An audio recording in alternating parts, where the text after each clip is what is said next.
আমার কাছে মনে হয় খুবই ভালো, কারণ দেখেন যে আমাদের কম্বিনেশনটা খুবই ভালো। বরিশালকে হারিয়ে চ্যাম্পিয়ন হতে পারলে ভালো লাগবে। কংগ্রাচুলেশন ক্যাপ্টেন, মানে চ্যালেঞ্জটা বেশি নিশ্চয়ই, চাপটা বেড়ে গেল, ক্যাপ্টেন্সি পাচ্ছেন বিপিএল এর মধ্যে মঞ্চে, দলটা কেমন, আপনি কতটুকু আসলে এক্সাইটেড? না, অবশ্যই দেখেন যে যেহেতু ক্যাপ্টেন হয়েছি, রেসপন্সিবিলিটি তো নিতেই হবে। আর যেহেতু এবার আমি খুলনার হয়ে খেলছি, অবশ্য খুলনা কখনো চ্যাম্পিয়ন হয়নি, সো চেষ্টা করব ভালো ক্রিকেট খেলে যদি শিরোপা দিতে পারি তা অবশ্যই খুলনার জন্য অনেক বড় পাওয়া হবে। খুলনার ছেলে খুলনাতে। হ্যাঁ, অবশ্যই ভালো লাগছে, যেহেতু আমি খুলনা থেকে বড় হয়েছি, খুলনায় খেলেছি। আর এবছর যেহেতু খুলনায় খেলছি, অবশ্যই নিজের হোম টাউনে খেলা এটা অবশ্যই অনেকটা প্রাউডের ব্যাপার। সো সেই অপরচুনিটিটা হয়েছে, আর যদি জিততে পারি বা রেজাল্ট করতে পারি তাহলে আরও বেশি ভালো লাগবে। ক্যাপ্টেন মিরাজ কি আরো পরিণত, যে সাম্প্রতিক সময় টেস্টে ক্যাপ্টেন্সি করেছেন, ওয়ানডেতে ক্যাপ্টেন্সি করেছেন, এখন ক্যাপ্টেন মিরাজ কি পরিণত কিনা? দেখেন, ইন্টারন্যাশনাল অনেক বছর ক্রিকেট খেলেছি এবং বাংলাদেশের প্রত্যেকটা ক্যাপ্টেনের আন্ডারে খেলেছি।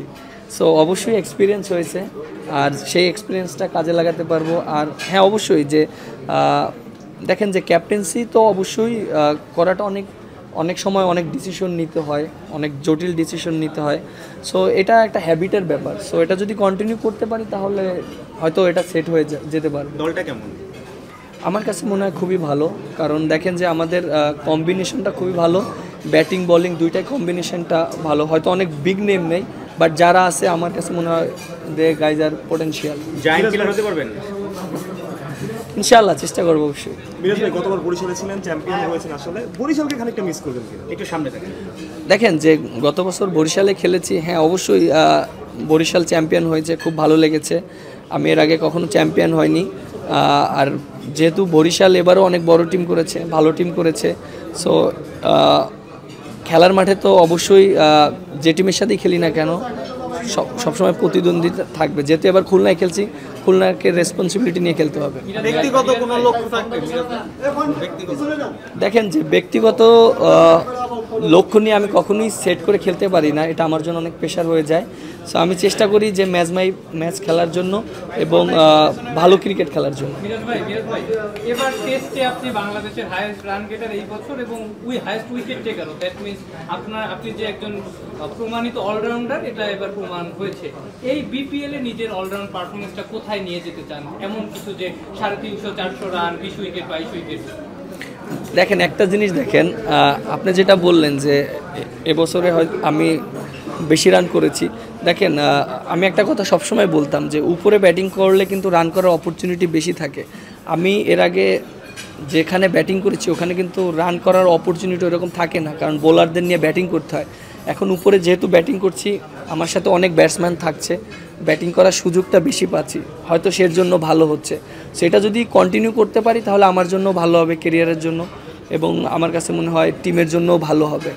আর উইকেট যেটা বললেন যে আমার রোলটা অনেক ইম্পর্টেন্ট টিমের জন্য, ব্যাটিং বোলিং দুইটাই ইম্পর্টেন্ট। আমি যদি একটা ভালো করি একটা খারাপ করি তাহলে টিম অনেক সময় সাফার করবে। সো আমার চেষ্টা থাকবে দুইটাই ভালো করার জন্য। উপরে ব্যাটিং করবো, আমি তো সবসময় বলি যে আমি না, ওপেন করা হবে না, বাট 3-4-এ ব্যাটিং করা হবে। ঠিক আছে মিরাজ ভাই, যেহেতু খুলনা এখনো চ্যাম্পিয়ন হয়নি, খুলনার ছেলে আপনি, খুলনাবাসীর প্রত্যাশা আপনার কাছে অনেক আছে, তো খুলনাবাসীর জন্য আপনার কিছু বলার আছে? হ্যাঁ, অবশ্যই খুলনার মানুষরা আমাদেরকে সাপোর্ট করবে এবং আশা করি তারা কখনো তো শিরোপা জয়ের স্বাদ পায়নি, এবার আমরা হয়তো তাদেরকে সেই স্বাদটা দিতে চাই এবং সবাই আমাদের পাশে থাকবেন, সাপোর্ট করবেন, ভালো সময় খারাপ সময় দুইটাই পাশে থাকবেন। কোন দল টিকেটটা সবচেয়ে কঠিন মনে হচ্ছে এবার 7টি দল? আপনি দেখেন সব টিমই ভালো টিম, তুলনামূলকভাবে যদি আপনি দেখেন যে কোনো টিমকে আপনি ছোট করতে পারবেন না, কারণ যারা ভালো খেলবে তারাই কিন্তু ম্যাচ জিতবে। আর টি-20 খেলা এরকম একটা খেলা, আপনি একটা প্লেয়ার ভালো খেললেই কিন্তু টিম জিতে যায়।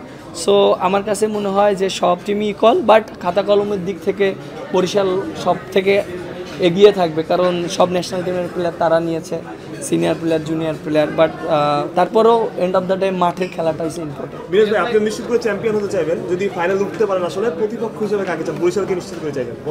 বড় টিমকে হারিয়ে চ্যাম্পিয়ন হওয়ার মজা অন্যরকম, কারণ লাস্ট ইয়ার যখন কুমিল্লাকে হারিয়েছিলাম খুবই ভালো লেগেছিল। সো অবশ্যই বরিশালকে হারিয়েছি, চ্যাম্পিয়ন হতে পারলে ভালো লাগবে।